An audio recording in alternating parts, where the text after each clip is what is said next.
for training in righteousness, so that the man of God o ang individual na pag-aari ng Diyos, the man of God may be equipped upang tayo daw po ay ma-equip or ibig sabihin enabled, having been thoroughly equipped for every good work. So why we need to be equipped? So that we would be able to do good work. Ayan po, upang makagawa tayo ng mga mabuting gawa. So, even pala yung paggawa nating mabuti, depend on what the Bible says.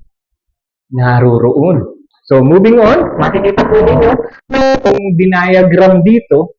So, sabi, all scripture is God-breathed and profitable. Sabi natin God-breathed or theopneustos, ang sabi, inspired or God's very words. Theo means God. Neustos means breath. Theopneustos. And pag sinabi pong profitable, useful. Kagamit-gamit. At sabi ko doon, useful para saan? For teaching. For teaching or reproof. Anong ginagamit po yung teaching and reproof? O yung teaching at saka yung rebuke? Para sa ating pananampalataya, para sa ating paniniwala, for our belief. So, for teaching, conveying sound doctrine, what to believe. And pag sinabi pong rebuking, ito naman po, convicting sin and error. At makikita natin, what not to believe. So, tinuturo what to believe and what not to believe. Kaya kailangan talaga na ating pinagbibigyan ng pansin ang salita ng Diyos. Pagkat malalaman natin anong dapat gawin, anong hindi dapat gawin. Moving on, ang sabi, for correction, so disclosing wrong behavior, what not to do. Anong gagawin? For training in righteousness, developing right behavior. Kasi training, nagiging muscle memory para sa atin. Yung mga mahilig magbisikleta, sa simula o mag-jogging, kaya lang nila 1 kilometro. But look, as they go training, kaya na nilang pumunta ng probinsya na nakabike. Kaya na nilang magtapos ng 40K run. Kaya nyo ba yun?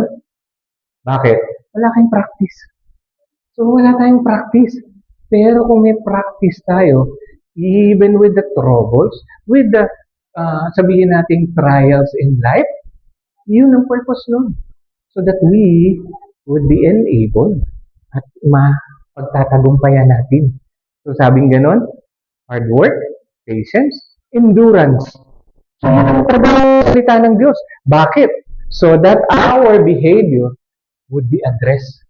Na-address yung behavior natin.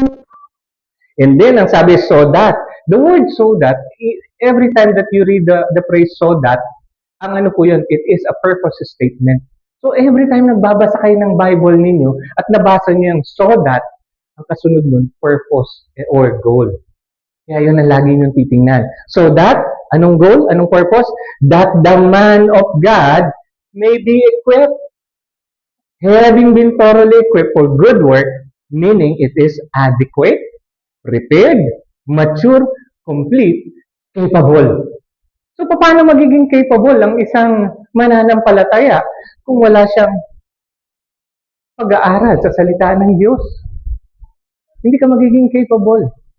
At paano tayo magtatagumpay sa mga pagsubok natin kung ang salita ng Diyos seldom mong hawakan o ang salita ng Diyos basahin, i-apply, at sabi, do not be hearers only, but also be doers of the word. Yun ang tunay na pag-address sa salita ng Diyos. So, moving on, God's word is the only method by which we can be equipped the men of God. The only message which we have to deliver to people which can lead to salvation. May iba bang kwento other than the word of God sa salita ng Diyos para maligtas ang sino man? Di ba sabi ng Romans 1:16? Ito ang kapangyarihan ng Diyos tungo sa kaligtasan. Wala nang iba. Ito lang po. At ito din lang ang nag-lead to salvation. Ito din ang nagbabago ng buhay. At ito rin ang nag-enable to grow to maturity as Christian. Kaya napaka-importante po ng salita ng Diyos. We cannot put a value to the Word of God. Invaluable. ang salita ng Diyos. Pero marami, they treat the Word of God as an accessory lamang. You may have the biggest Bible sa inyong church. Ikaw ang may pinakamalaking Biblia. Pag dumadating ka sa church, ganyan ang Biblia. Ang Bible ko. Pag binuksan mo, hindi po sa laki ng Biblia. Diba? Again, kung ikaw ang may pinakamalinis na Biblia, I doubt kung malinis din ang buhay natin. Ayan. Moving on. So, review. Ayan. Sa inyong mga upuan. Review, ha? What sense does God's Word have power? Ano ang makapangyarihan ng salita ng Diyos? Oh, ilista niyo yan. Mamayang break, wala kayong tanghalian pag di nyo nasagot yan. Ano daw ang kapangyarihan ng salita ng Diyos? List at least 3 purposes of God's Word. Ano mga purpose? Yung mga nag-notes, kayo ang hihingan ko mamaya. Ayan. Pag hindi kayo nakasagot, wala kayong inuming tubig. Ayan. Mabubunsol kayo. And by what standard do most people measure truth? Ano ang ginagamit na pang sukat ng katotohanan ng mga tao? Sige nga, magbigay nga kayo. Kayong mga kabataan, ano ang measure of truth sa inyo? Pag maraming gumagawa, malamang tama. Di ba? Pag trending, uso. Pag sinabing ang uso, 7 ang buhok, o lahat naka-7. Di ba? Pag sinabing baston ang pantalon, kailangan pa ng plastic para maisuot yung paan nila doon sa kanilang mga pantalon. Kasi yun ang basihan ninyo kung ano ang katotohanan, kung ano ang tama. Ano pa? Mga tradisyon. Di ba? Kasi kami dapat mas mahalaga ang bagong taon kaysa sa Pasko. O di ba? Sino dito ang nagse-celebrate na mas bongga ang bagong taon kaysa sa Pasko? Bakit? Kasi Pasko, walang putukan. Daig ng bagong taon, daming fireworks. Alam niyo, mali ang pananaw talaga ng tao. Kasi kaligtasan ang nilalarawan ng Pasko. Samantalang yung bagong taon, tatanda ka lang. Oo, di ba? So, ano pa ang measure ng truth? Na ginagamit na ba? Sabi natin kung ano uso, kung ano naging tradisyon, ginagawa namin, di ba? Tulad na yun. Bakit? Ipagpaumanin ninyo ha, pero magiging na akong bastos. Bakit uso ka ba? Bakit? Vice ganda. Dahil kay Vice pangit. Hindi siya Vice ganda. Diba? Noong araw, 10 years ago, hindi pinapakita sa TV yan. Matatanda na naman tayo dito lahat. Bakit ngayon, in national TV, pwede maghalikan ng parehong lalaki? Diba? At pwedeng ilantad ang relasyon ng mga bawal na relasyon. Kasi nagiging tama sa pananaw ng mga tao na nakikita nila lagi. Alam niyo, nakakatawa si Dolphy. Siya ang unang lumabas na nagbabakla-baklaan. Pero sa tunay na buhay, dami palang asawa. Ano? Sa mga artista, kung magpalit ng asawa, parang damit lang. At ngayon, nakatingin tayo lahat. Ginagaya ng marami. Ba't ganun? Even bullying. Ang daming copycat. Yung isang araw, isang bata, pinalo ng notebook sa ulo, patay. Ano nangyayari sa atin? We are driven by this standard. Kaya dapat bumalik tayo sa salita ng Diyos. Yun ang gagawin natin. Hindi na bahaling i-ostracize tayo. Hindi na bahaling i-persecute tayo. I would rather honor God rather than men. Yun ang gagawin natin. Kaya napakahalaga po ng pag-aaral at pagbibigay ng panahon sa tamang pangunawa at pag-interpret ng salita ng Diyos. I cannot undermine the very importance of this. Tuloy natin. Nagagalit na ako. Joke lang. Okay. Ito na po. Magsisimula na tayo to the real meat. Pastors and ministers' responsibility to study. Pastor. Sino ang mga pastors? Taas mo mga kamay ng mga pastor. Ayan. Tayo daw ang unang responsibilidad. Ministers, ano ibig sabihin ng mga ministers? Mga lingkod, manggagawa. Kasali ba volunteers? Taas kamay ng mga volunteers. Kasali tayo. Kasali. Responsibility to study. Why? Because of its power and purpose ng salita ng Diyos. God's Word must be the subject of our study. Ang dami nating pinag-aaralan. Iniiwan natin ang salita ng Diyos. Bakit? Dahil ba ang salita ng Diyos nandyan lamang? Hindi. Iyan nga ang manual ng ating buhay. Tapos the last book na babasahin mo. Di ba? The pastor's responsibility is to study. Ano ibig sabihin ng study? Pag-aralan. Ano ang pag-aaral? Mga bata sa eskwela, ano ibig sabihin ng pag-aaral? Mag-aral kang mabuti, sabi ng iyong nanay. Ng iyong tatay, ibig sabihin nun. Sagot naman kayo, pambihira. Okay, ano pa? Sa ulo mo. Kaya sa school, kasama yung memorization. Diba? Ano pa? Para matuto. So, you learn. Alam niyo ba ang tunay na nag-aral, yung may natutunan? Hindi lamang nakasagot ka sa exam. Hindi yun. Alam niyo po, ang kamalian ng mga estudyante, akala nila, basta may isinagot ka sa test, nagkakaraming sila sa pagre-review, pero ang totoo, walang nare-retain. Ang tunay na pag-aaral, the retention. Naruroon. Ano ang natutunan? Was it able to change your attitude? Was it able to change your outlook? Kung hindi, wala kang natutunan. Di ba? So sa Biblia, para sabihin natin nag-study tayo, we obey. We obey. Sumusunod tayo. Teka, ba't napunta dyan? Yan.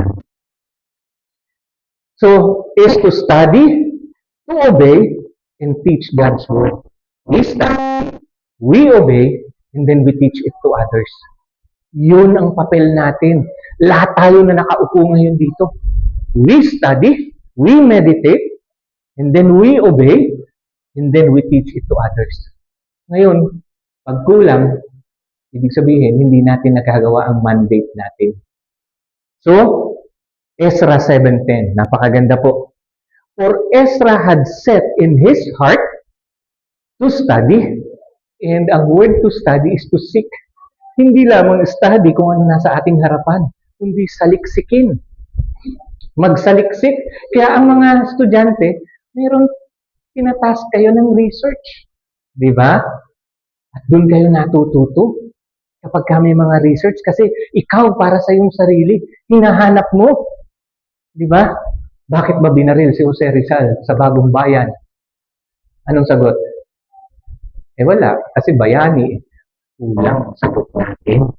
Malalaman natin na binigising niya ang isipan ng bawat isang Pilipino na ang katotohanan, pwede siyang i-rescue ni Bonifacio. Nagpatid sulat si Bonifacio at ang sabi niya, gusto mo i-rescue ka namin? Ang sabi niya, wag na. Magdudulot ito ng much bloodshed. Ang kailangan, gisingin natin ang pag-iisip ng bawat Pilipino, kanilang kalagayan. So, iba na ngayon kasi you did your research. Anong natagpuan sa lampara ni Rizal? Mga estudyante, ano natagpuan? Yung tulaan niya. Tsaka yung gamu-gamu. You cannot play with fire without getting burned. Kayong mga kabataan, tandaan niyo yun, ha? Tandaan niyo yun. So, sabi, to study the law of Yahweh and to practice it. So, hindi lamang mag-aral, but you are to practice it and to teach His statutes and judgment to Israel. So, sa ating responsibilidad, study, obey, and teach. Yun ang ating gagawin pare-pareho. Okay ba sa inyo, ligtas kayo, pero ang mga magulang nyo, hindi? Okay ba sa inyo, kayong mga magulang ligtas, pero nyo, hindi? Kaya anong ginagawa natin? Bakit di ninyo sinishare ang salita ng Diyos?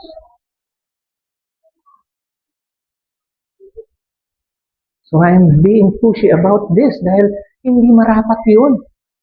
Naligtas tayo pero ang ating mga mahal sa buhay, hindi. Gagawin natin ang lahat upang ito ay maibahagi sa kanila. Hindi ako marunong eh. Nako, ang mga magulang natin, nung una tayong mga naging anak, di nila alam kung anong gagawin nila eh. Ang nanay ko po, 16 anyos, akay-akay na ako. Sabi niya, hindi ko nga alam anak kung paano kita palalakihin. Sabi ko, Panginoon, tulungan niyo po ako. All the more that we need to ask God for help so that we can proclaim the good news of salvation, especially to our loved ones. At kung kinakalimutan natin yun, mahiya tayo. Moving on, ito po ang ginawa ni Ezra. The pastor must devote himself to what? Number 1, study. How do you study? Carefully, diligently. Careful ka, hindi pa daskol-daskol. Hindi pa pwedeng, bukas ako magse-sermon. Alas 12 na ng gabi, bahala na bukas. Hindi po pwedeng ganoon. Hindi pwedeng ganoon. Hindi, magre-recycle ako ng sermon ko. O kayo? Ibig sabihin ng Panginoon, hindi, magre-recycle din ako ng blessing ko para sa'yo. Di ba? So, number 2, pastor have to devote himself to the practice of God's Word. How do you do practice? Obey and apply. Susundin natin at i-apply natin una sa ating sarili bago sa ibang tao. Pangatlo, teach. How do we teach? I want everybody to read. By word, by example. Hindi puro tayo salita. Anak, huwag mong sundin ang ginagawa ko, ba't sundin mo kung anong sinasabi ko? Pwede ba yan? Tama. Kaya nga ako nung araw, natutong manigarilyo. Gawa ng tatay ko. Bili ko ako ng 2 stick na Philip, sildihan mo na ha. Uuwi ako. O ito po. Pinasisindi mo na eh. Di ba? So ganun din tayo. Purihin ng Diyos. Binigyan tayo ng pagkakataon para sa pagbabago. At sabi nga nun, Ezra was a teacher well-versed in the law of Moses. A man learned in matters concerning the commandments and decrees of the Lord. Napaka-importante ng kanyang hawak. Napaka-importante para sa bayang Israel. Para sa bayan ng Diyos. The pastor's study of God's Word should be diligent. So makikita natin, 2 Timothy 2:15, be diligent to present yourself approved to God as a workman who does not need to be ashamed, handling the word of truth. Masasabi ba natin na may katotohanan ito sa ating buhay? Approved as a workman? Anong ibig sabihin pag sinabing workman? Work hard. Work hard like a laborer. Dahil niyo pa kayo yung nagpapala, nag-aasinta ng mga hollow blocks like a laborer. Na hindi ka pwedeng mag-time out, magagalit ang foreman mo. Sabi niya, Brad, baka gusto mo palitan na kita. Di ba? Sa mga construction. Dahil pa natin ang nasa construction. Because we are in the business of building lives. Naroroon tayo. Hindi pwedeng padaskul-daskul tayo. Hindi pwedeng puro patama ng oras. Hindi, mag-visitation ako ngayon. Pastor, ang trabaho niyo po, maupo, devote your time in the study of the Word and prayer. Yun ang ating unang gagawin. Bakit? May responsibilidad tayo sa pangangaral na tama ang ating ipapangaral. Dahil kung nagkukulang tayo, magkukulang din yung mga tao, yung nakikinig. So sabing ganoon, who does not need to be ashamed? Wala tayo dapat ikahiya, hindi tayo nakakahiya. Pero, pag narinig ng kongregasyon, ang iyong pangangaral, pastor di nag-aral. Lalo pa ngayon, pwede nang i-check ang iyong materials. Baka plagiarist ka. Baka hindi ka nagpe-prepare. Kumukuha ka lang sa internet. Nangungopia ka. O chat GPT ka. Patay tayo dyan. Yung mga estudyante, nangiti. Chat GPT. Gemini. O Meta. Pero may lusot. I-upload mo yung humanized AI. Wow. Alam ko yan. Narinig ko na rin yan. So, kailangan hindi tayo mapapahiya. accurately handling the word of truth. We are to accurately handle the word of truth. Ano ibig sabihin na accurate? What is accurate? Precise. Ano pa? Exact. Bakit? Alam niyo po, ang mga ng barko, sinachart nila yung kanilang travel. And gumagamit sila ng mga protractor para i-identify yung degrees. Bakit?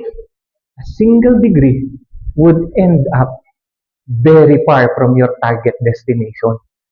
So ito maaaring ganito lang ang pagitan, pero pagka ito i-project natin, habang tumatagal, lumalayo ng lumalayo. Hindi sila darating doon sa nais nating maging destinasyon. Napapapunta sila kung saan. Wayward. Sino may kasalanan? Tanungin ko kayo. Sino may kasalanan? Si ChatGPT? Hindi. Ikaw ang may kasalanan. Tayo. Tayong mga tagapagturo. And mind you, di lang kami mga pastor ang tagapagturo. Pati kayong mga ministers, pati kayong mga volunteers. Nag-handle kayo ng Word of God para sa mga bata. Nag-prepare ba tayo? O doon araw na yun na magtuturo tayo. Tapos ine-expect nyo na lalaki yung mga bata, alam ang katotohanan? We are to treat children same as adults. Matatalino ang mga bata ngayon. Hindi na sila katulad ng panahon natin. Napatakbo-takbo. Naka-short. Anong tawag sa atin? May shorts natin dati. Anong tawag sa atin ng shorts? Hindi. Nalimutan. Hindi, medyo bago-bago na yung puruntong eh. Mas luma pa doon. Mas matanda ako kay Pastor. Ayan. Accurately interpret the word of truth. My question, are we interpreting the truth of the word correctly? Kanina, narinig ninyo, yung sa ating Revelation 3:20. Tapos, pinuntahan din natin yung sa Matthew 2 or 3, gathered in my name, I am in the midst of them. Paano pag solo ka? Wala bang Panginoon? So, ibig sabihin, there must be something wrong there in your interpretation. It means, or it pertains to church discipline. Ito, ano Jeremiah 29:11? For I know my plans for you, not to harm you, but to prosper you. Wow! Yan ang life verse ko. Pinag-aralan niyo ba ang konteksto ng Jeremiah 29:11? So kung yun ang sasabihin natin, alam niyo, mithiin ng Panginoon na hindi kayo i-harm, but to prosper you. No. Ang inaano doon, sila ay in the verge of being taken into captivity. At ang sinasabi ng bawat isang propeta, repent and I shall relent. Sabi ng Panginoon, magsipagsisi kayo upang hindi kayo madala sa captivity. But little that we know, tinuloy pa rin nila ang kanilang pamumuhay. Bakit? Ano ang kanilang pamumuhay? Ano sabi nila? We have the temple. We have the temple. We have the temple. Bakit tatlo? Kasi po gusto nilang ipagmalaki na nasa kalagayan nila ang templo ng Diyos, ang presensya ng Diyos. Hindi sila madadala sa captivity. Pero totoo, sinasamba niyo ko sa pamamagitan ng lip service. Sabi ng Panginoon. Nevertheless, pinaalam sila ng Panginoon, for I know my plans for you, not to harm you, but to prosper you. In the word, to prosper you, kaya ito po ang isang napaka-importante para sa atin. The word prosper doon, tinignan niyo na ba sa original? Anong original word ng prosper? Shalom. Ha? Ano ibig sabihin ng peace? Kapayapaan. Magkaroon sila ng kapayapaan. So, paano natin ini-interpret? Yayaman ka. Alam mo, anak, makakatapos ka. Alam mo, anak, pagpapalain ka. Pero hindi peace, hindi nila binanggit. Ang sabi doon, shalom. Diba? Not to harm you, but to prosper you. Not to harm you, ibig sabihin ng harm doon, because they were dwindling in numbers. Papaunti na sila. Papaubos na sila. Sabi ng Panginoon, paano yun mauubos kami? I know my plans for you. Not to harm you, to dwindle you in number, or to decimate you. but to increase, to prosper you, having peace. So, having peace with God is our prosperity. Hindi yung pera. So, mali na naman ang pag-interpret natin doon. And we were once guilty of that. Kasi napakaganda ng Jeremiah 29:11, Brad. You're fired up. O, di ba? So ngayon, yung mga tao nagtiwala doon sa yung tinuro na yon, paano ngayon yun? Mali pala yung ating tinuro doon. Di ba? They will be misled. Kaya ngayon, ang daming natuturo niyan, kinukote nila yan. Pero ano ba ang tunay? Instead na prosper, dadami. Parang siksik-liglig, umaapaw lang yan eh. May nakita na ba kayo nang naglalakad, nalalaglag ang mga pera kasi siklik-siklik, umaapaw? Hindi. Hindi po.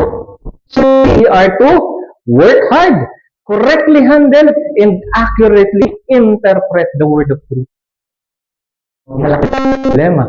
Kasi kung magturo tayo o mag-aral tayo ng ano, ikaw, para sa'yo, anong pagkaunawa mo? Umabot ba kayo dun sa ganong klaseng Bible study? Ako po dati, ganun ang Bible study na ina-attenan ko. Sabi, sige kapatid, anong pagkaunawa mo? Hindi mahalaga yung pagkaunawa mo. Ang mahalaga, anong sinasabi ng salita ng Diyos? What was the authorial intent of the passage? Anong gustong sabihin ng sumulat? Di po ba? Ganun natin dapat titingnan. Kaya may rules tayo. Anong rules natin? Yung hermeneutics natin. Doon tayo papunta. Sa ano na yon? So, the pastor's study of God's Word should be daily. Araw-araw. Regular. Kung paano tayong humihinga. Dapat word in, word out. Ganun. At huwag niyo sasabihin na para sa pastor lamang. Hindi po para sa amin lamang ito. Para sa bawat isa sa atin. Ang pag-aaral ng salita ng Diyos. Kaya hindi tayo makakita ng sasabihin nating mighty works of God in our midst. Bakit? Puro mali ang interpretasyon natin eh. Mali ang application. Mali ang illustration. Tapos aasa tayo na pagpapalain ng Panginoon. Hindi. Hindi. So now, these were more noble-minded than those in Thessalonica. Yung mga Bereans po yan. For they received the word with great eagerness. What do you mean by great eagerness? Enthusiastic and excited. Excited ba kayo na matuto sa salita ng Diyos? Ang hina naman ng boses niyo. Excited ba tayo? Amen. Ayun. Kung meron tayong lalaksan, yung parte na yan. Ayan. So, great eagerness. Examining the scripture. Are you examining the scripture? Ine-examine ba natin? What do you mean by examine? Tingnan, to inspect. Tingnan natin, anong sinasabi nito? Hindi lamang tayo nakikinig kung ano community reading. Yung sinabi ng mga kongregasyon, yung sinabi ng mga denominasyon, at tayo, yun na rin natin. Hindi, unawain natin. At hindi rin yung sarili nating pangunawa, kundi yung pamantayan na pangunawa ang gagamitin natin. Context. Kaya sabing ganun, context is king. Hindi yung application. Hindi yung kung saan ginagamit, kung paano ginamit. Kaya marami pong naglilihis ng salita ng Diyos. Di ba? Context is king. Hindi yung lahat ng context na pupunta end up giving. Hindi dapat ganun. May church po ako dati na nasalihan. Lahat ng pangangaral magtatapos sa pagbibigay. Laging matatapos sa giving. At kung hindi kayo nagbibigay, ninanakawan nyo ang Diyos. Ang inyong mga sisiglan ay butas. Malakay 3:10. Yun ba talaga yung ibig sabihin mo? Kasi it is interest-driven. Interest ng mga literato, interest ng mga naruroon, di ba? At ang pagdami rin natin ay hindi para dumami ang koleksyon, kundi para dumami ang maliligtas. Hindi para dumami ang koleksyon. Maling ano yun? Maling Object o maling layunin. Kailangan nating magkaroon ng pero kakaunti ang miyembro natin. Sige nga, mag-soul winning tayo. Ang bihira, ang reason of soul winning is kailangan mayroon tayong maipatayo. Kailangan magkaroon tayo ng pondo. Tama bang reason ng soul winning? Because of the need? Hindi. Because of the love for the lost. Yun ang ating Kung bakit ang Panginoon bumaba upang abutin ang nangangawala. Yun ang ating gagawin. Hindi po ako galit, ha? Passionate lang po ako. Hindi ako galit. So the pastor's study of God's Word should be dependent on the Holy Spirit. Nakalimutan natin, akala natin, yung brilliance natin, yung galing natin, yung training natin, hindi. Ang banal na spirito. At sa atin, ang banal na spirito, ang nagtuturo, nag-encourage, and siya itong nagkukos ng paglago sa atin. One, encouraging, teaching, and comforting us. At anong sabi dito? Deal with your slave, sabi ganon, according to your loving kindness, and teach me your statutes. Ang sabi po ng teach me your statutes, the word statutes is synonymous to God's word. Yun po ang ibig sabihin nun. I am your slave. Sabi niya, ako ay iyong alipin. Bigyan mo ako ng pangunawa that I may know your testimonies, ang iyong mga patotoo. At ang mga patotoo ay synonymous din po sa salita ng Diyos. So, paano tayo matututo? Paano tayo magkakaroon ng understanding? Because it is the work of the Holy Spirit. So, it is for wisdom, for insight, and for instruction. Yan ang ating kailangan.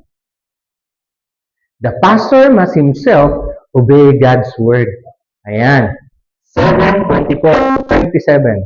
Therefore, everyone who hears these words of mine and does them may be compared to a wise man who built his house on the rock, and the rain descended, and the rivers came, and the winds blew and fell upon that house. And yet it did not fall, for it had been founded on the rock. Tuloy-tuloy po. It is a wise man who not only hears but obeys the word. Dumating man ang malakas na hangin, dumating man ang malakas na bagyo, sa ating kasama pati baha. Dumating man ang baha, hindi tayo maigugupo. Hindi tayo mawawalan ng pag-asa. Pagkat alam natin na ang ating pag-asa hindi nakasalalay sa ating kalakasan, kundi sa ating Panginoon, sa Kanyang salita. Ayun po. Kaya nung maalala ko, kailan ba yung Undoy? Anong 2009 ba yon? Doon po sa amin sa Marikina, lumubog kami. Pinakamaraming casualties na nangyari. Nagkapatong-patong ang mga sasakyan. So, ganun kataas ang tubig. May isang, po doon, isang tindahan na di na naka-recover o isang restaurant. Ba't nakasulat doon? Sinabi niya, hari, pinaskill niya. Ano man ang dumaan sa amin, mananatili kang tapat. Purihin ng Diyos. Ngayon po, may bagong nakatayo. Purihin ng Diyos. At kung tayo, wala tayo nito, hindi tayo tapat sa salita ng Diyos, paano ka aasa? Kanino ka aasa? Gahanap ka ng mga utangan. Kailangan kong makarecover. Kailangan kong mangutang. Yun ba ang kasagutan? Maaari, ginagamit yun, pero hindi yun. Kung paano kaninang maga, sabi natin, I will lift up my eyes to the mountains. Where my help come? Sabi niya, my help comes from the Lord, the maker of heaven and earth. Doon tayo aasa. Hindi sa pamamaraan ng tao. 12:00, break ulit tayo. Kakain tayo ng pagkain. Yeah. Exercise. Ayan, picturean nyo. Mag-exercise tayo. Ngayong tanghali, gawin ha. Mag-group tayo. Pakipicturean nyo. Mag-group tayo niyan. Tapos, pag-resume natin, sabi nyo, write a and summary of the truth taught in the following verses. Anong katotohanan ang itinuturo sa John 7:17, John 13:17, John 14:15, Ezekiel, ito lahat po. So, ilan yan? 1, 2, 3. Pero, teka, lugi yung group 3. Kasi, iisa lang yung kanila. Alam ko na, ganito gawin natin. Lahat yan, gagawan nyo. Ngayon, bilang natin ganito. So, gawin nating 3 grupo kayo. So, start count. 1, 2, 3. Sige po. 1, 3.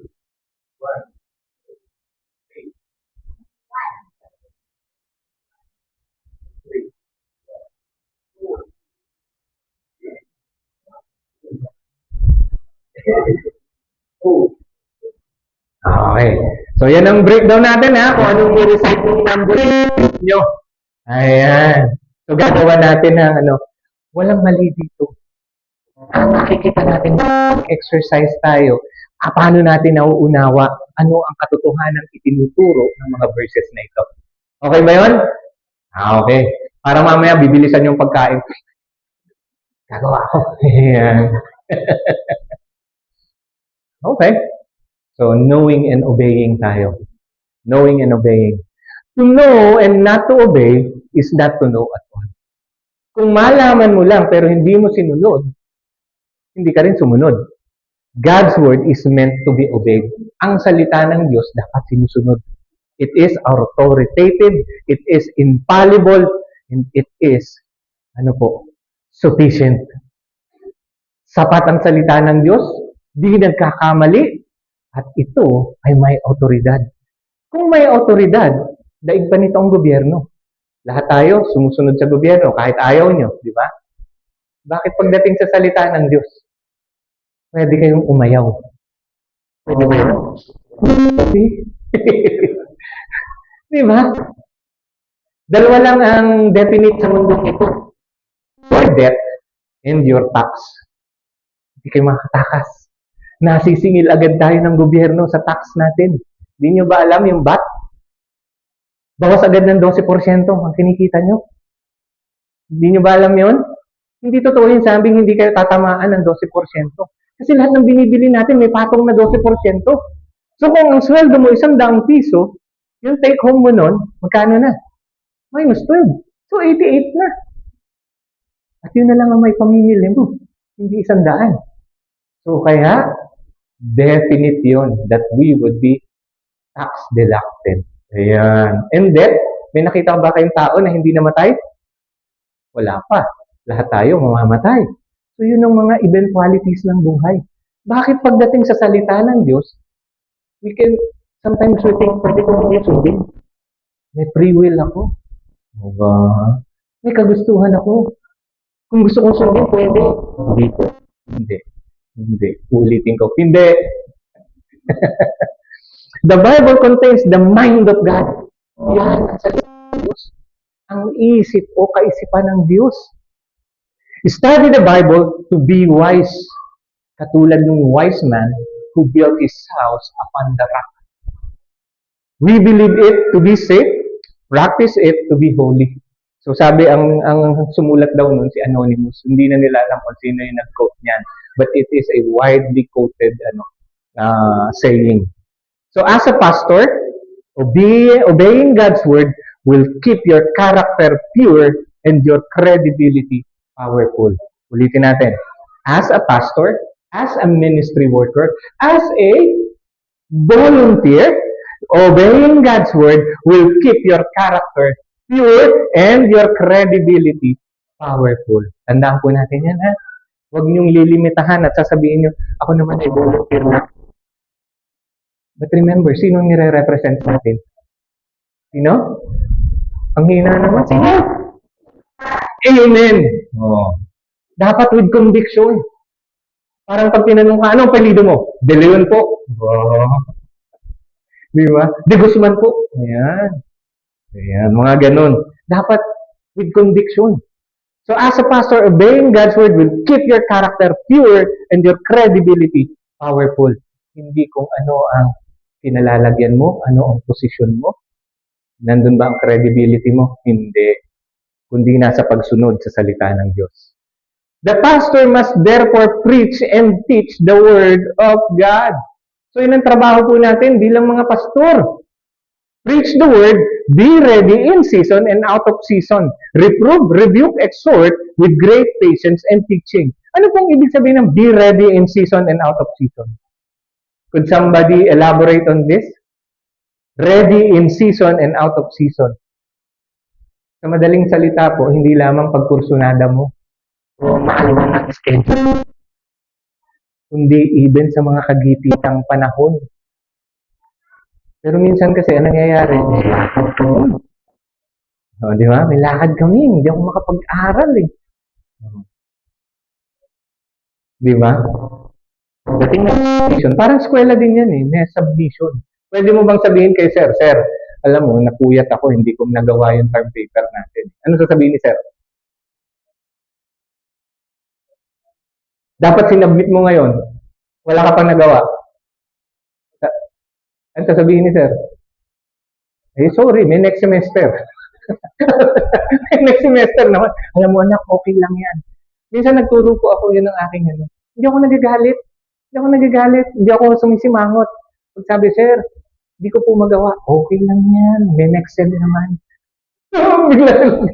May next sem naman. May next sem. Subukan nyo. Sabihin nyo. May next sem. Huwag kang kalala. No problem. You don't have any issue with me. But be ready for next sem. Siguro next sem, tapos na. Tingnan nyo, pipilitin ng bata. Kasi sir, bigyan mo akong hanggang bukas. Tatapusin ko to. So, preach to preach, exhort, and apply. Yun po ang ibig sabihin ng preach. Ano ang preach sa Tagalog? Ipangaral. So, ipangaral natin to proclaim upang ipahayag. Ano naman ang exhort? Ipaliwanag upang ito ay kanilang magawa. So, yun ang ating ano doon. So, to proclaim, ipahayag, to exhort, ipaliwanag upang kanilang magawa. Pag naman to teach, this is to instruct, explain, and apply. Halos pareho. But this one, to instruct. Tuturuan natin sila. Teaching. Parang katulad ng nagturo kayo sa inyong mga anak nang una silang sumulat. Paano sila natutong sumulat? Yung mga anak nyo ba, automatic? O, ito anak ang lapis ha. Sumulat ka. Paano ginawa nyo? Anong ginawa nyo? Sa mga may anak dito, paano ginawa nyo? Hinawakan nyo ang kamay nila. Hinawakan nyo, i-denied nyo. Tinuruan nyo pa paano ang anak ng buhay. Diba? Ito anak ang pangalan mo. Tapos pagkapangit-pangit, isulat mo. Nahirap ka i-guide ang kamay ng anak mo, ang tigas. Diba? Ba't nagalit ka ba? I'm sure may nagalit din sa atin. Ano ka ba anak? Ang tigas naman ng ulo mo. Sumunod ka. O ito, ulitin ko. Diba? I-denied tayo ng ating mga magulang. Pinagpuyatan nila. So yun ang trabaho din ng mga pastor. Yan ang trabaho natin. Gabayan sila. Turuan. Hindi sa, alam mo, Brad, 10 taong ka na dito sa church. Hanggang ngayon, ganyan ka pa rin. Ay, hindi ganun. Siguro ang problema, kaya ganun siya, hindi mo siya tinuturuan. So, it is upon our responsibility to teach each and every individual that they may be equipped. Equipped for what? For good work. Kung paano natin tuturuan ang ating mga anak. So, the primary task, read the scripture, explain the meaning, so that, yun ang purpose. Bakit natin binabasa? Bakit natin pinapaliwanag? So that upang ang mga tao ay makaunawa at mai-apply ito sa kanilang sarili. Pero kung hindi natin tinuturo, paano yun? Eh, much worse, kung mali ang turo pa natin. Mali din ang magiging practice nila. Kaya napaka-importante po. So the pastors must therefore preach and teach the word, instruct clearly. Maayos ba ang ating instruction? Pag nagturo kayo sa inyong anak, paano mag-gisa? Maggayat ka ng kamati sibuyas. Ganito kalalaki ha. Huwag kalahati ang gayat, hindi maluluto yan. So, litan mo. Yung mga bawang, anong gagawin sa bawang? Either pitpitin mo o gayatin mo na maliliit. Anong uunahin? Pag magigisa? Kawali. Hindi mo magigisa yung anak kung walang kawali. Di ba? Ano kawali? Mantika. Abay, bubuksan mo muna yung apoy. See? Kapag ano sa instruction, mali din ang kanilang performance or yung kanilang pagsunod, yung obedience nila. So, una, kawali. Aapoy, oh, umiinit na. Gaano kainit? Aba, hihintayin yun. Huwag mo sabihin, naglalatang na, kulay pula na yung kawali, o saka mo ilagay ang nakamantika. Sunog ang bahay mo.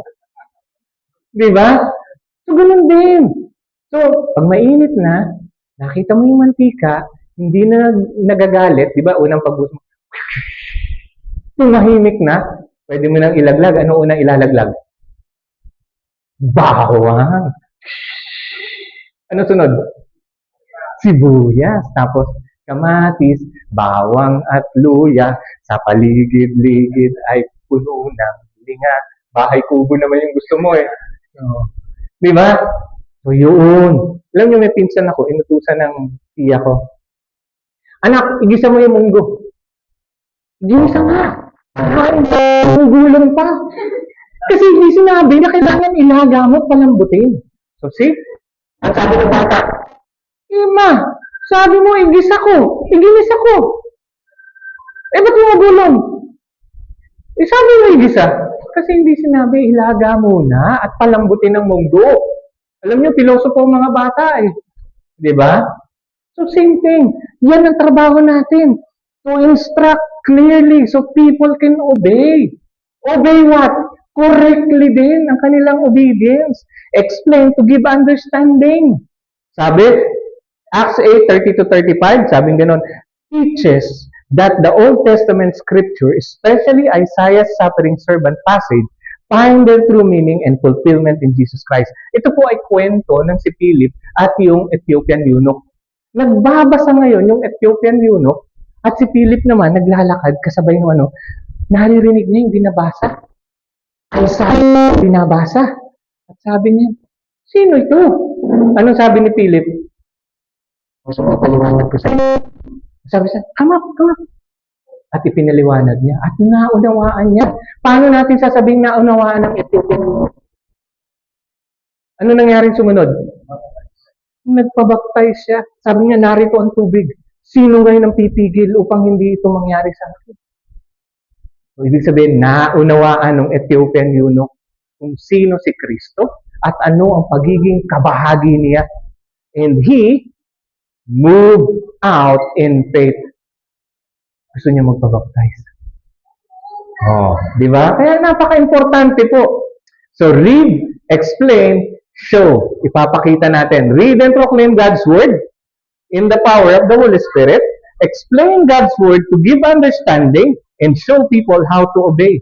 Ipapakita ninyo kung paano gagawin. Kayong mga ama, tinuruan nyo ba ang inyong mga anak na gumamit ng tools? Maalam na ba silang gumamit ng screwdriver? Alam niyo, problema malaki yan ngayon.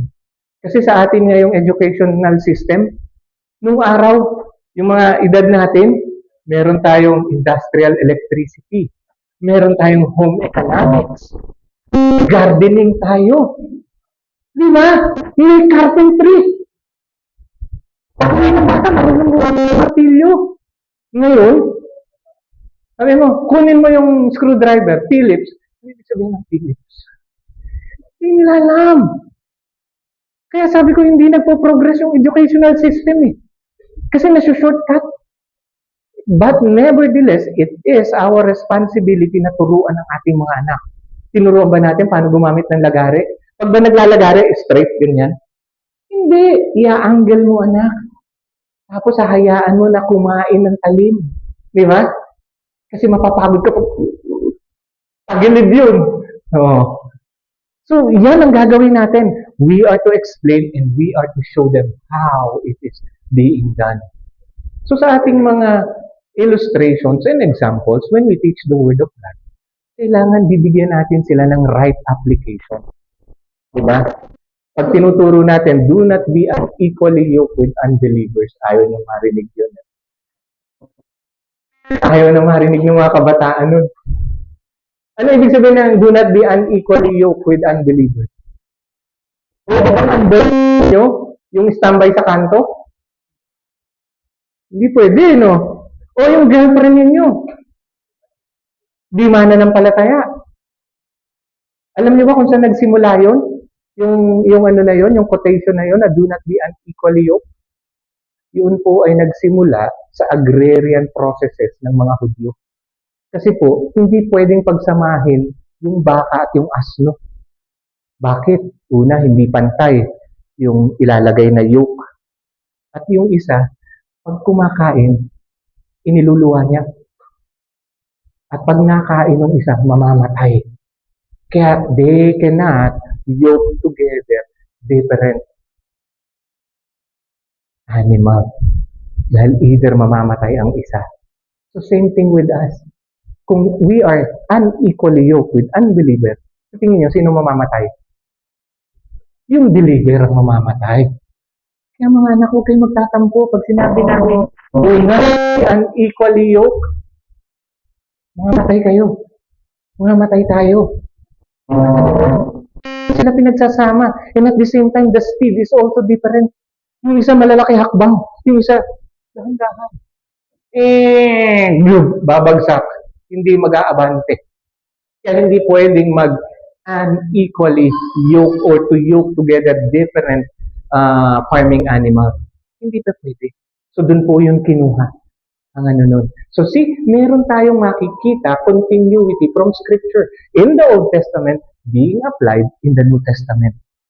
So, kailangan alam din natin ang canonical basis upang makita natin ang pangmalawakang application of the passage.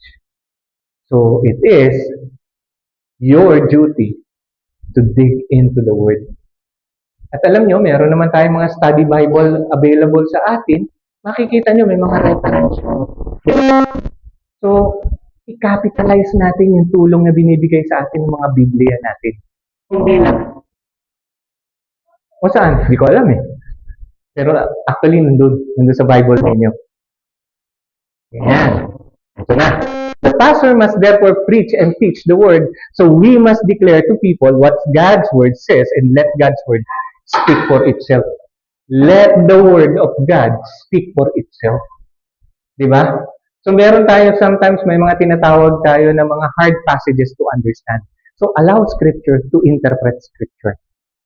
So a more clear passage to interpret a much less clearer.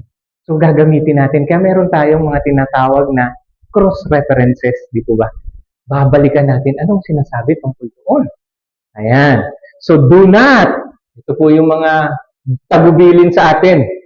Do not dilute God's word. Ano ibig sabihin ng dilute? Hinahaluan. Ano nangyayari pagka ang bigas na mamahalin ay hinaluan ng mumurahin?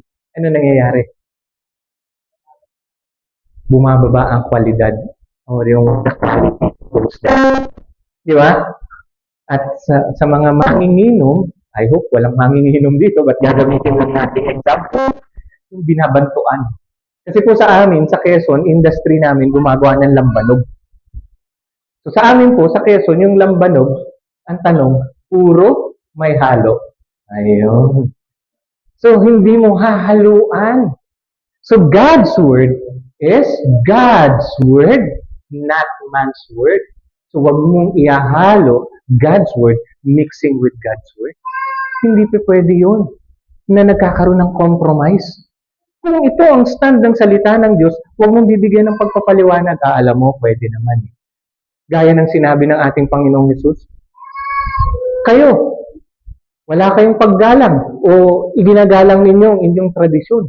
Kung paanong sinabi ni Moses na hindi dapat not to allow divorce, pero dahil sa katigasan ng inyong ulo, hinayagan kayo ng Moses. Pero nang pasimula, ano ang sinasabi ng salita? Ayon sa Genesis, hindi hihiwalay asawang babae sa asawang lalaki. Vice versa. Sila ay magsasama. Pero dahil sa katigasan ng ulo nila, yung kanilang Talmudic tradition, inalaw nila. Basta ang importante daw, bibigyan mo ng kasulatan ng babae. Anong kasulatan? Alam niyo po ba na masunog lang ng babae ang kanilang pagkain? Pwede nang magsulat ang lalaki noon at sasabihin, hinihiwalayan na kita. Halimbawa, ang asawa niya, si Teresa. Sana walang Teresa dito. Teresa, hinihiwalayan na kita. Sunog kang magluto ng sinaing. Laging may tutong. O yan. Nagiging higit na mahalaga sa kanila yung ganun. So what? Pinaghalo nila. So may mga babae ba dito nakakasunog ng sinaing?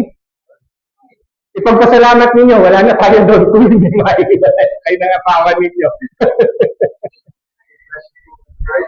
May rice cooker nga. Salamat sa teknolohiya. Ayan. Distort. Ano naman po ang ibig sabihin ng distort God's word? Sige nga po, hanapin nyo, 2 Corinthians 4:2. Sino po? May premyo ang makakahanap agad. Ayan. May jacket. Ayan. 2 Corinthians 4:2. At pag binasa ninyo, maririnig hanggang sa kapitbahay. Anong sabi ate? Laksan mo naman. Ayan. Ayan na. O, makinig kayo, ha?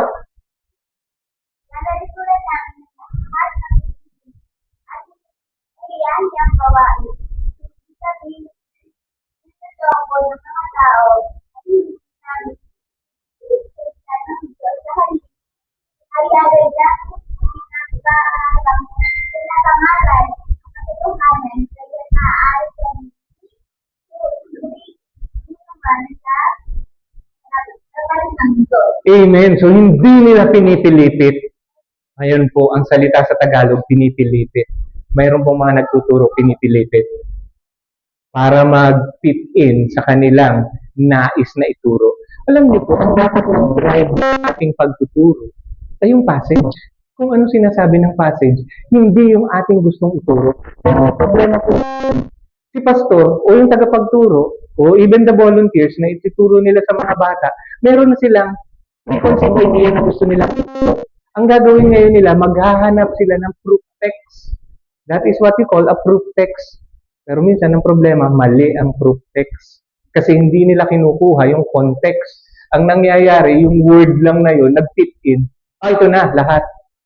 So alam niyo po, wala akong misgivings about yung Bible itong Thompson Chain Reference. Sino po sa inyong nagamit ng Thompson Chain Reference? Ako po, nagamit din po ako nun.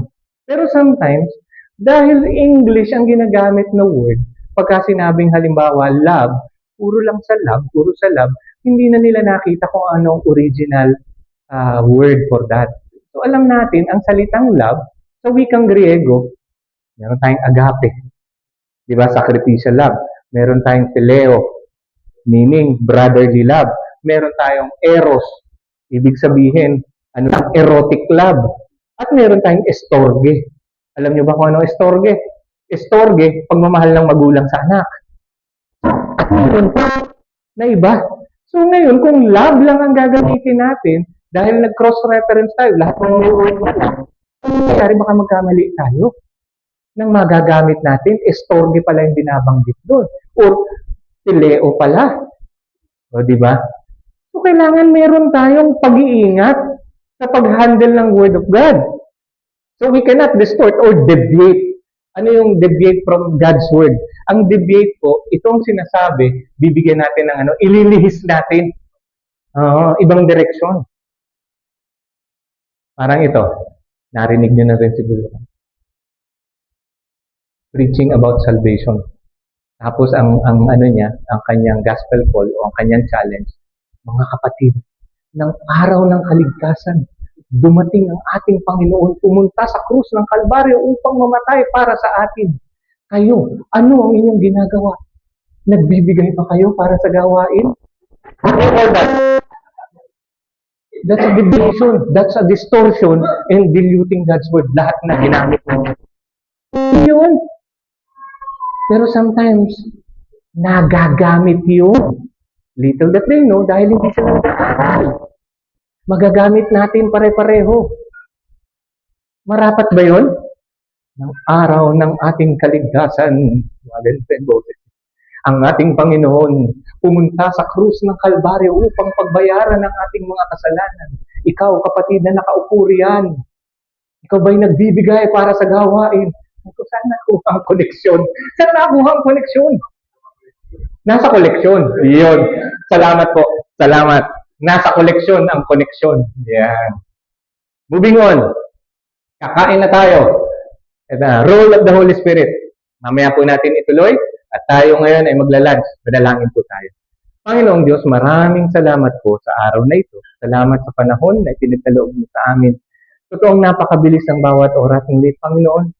ay kayo po ang siyang mag-allocate ng karunungan, ng wisdom, and at the same time, may this endeavor, practice, activity, may give glory and honor to your name. One thing that we would like to accomplish in this activity is to know you more, to study the obedience of your word. This we pray in Jesus' name. Amen. Break po tayo. Ayan. Maraming salamat po.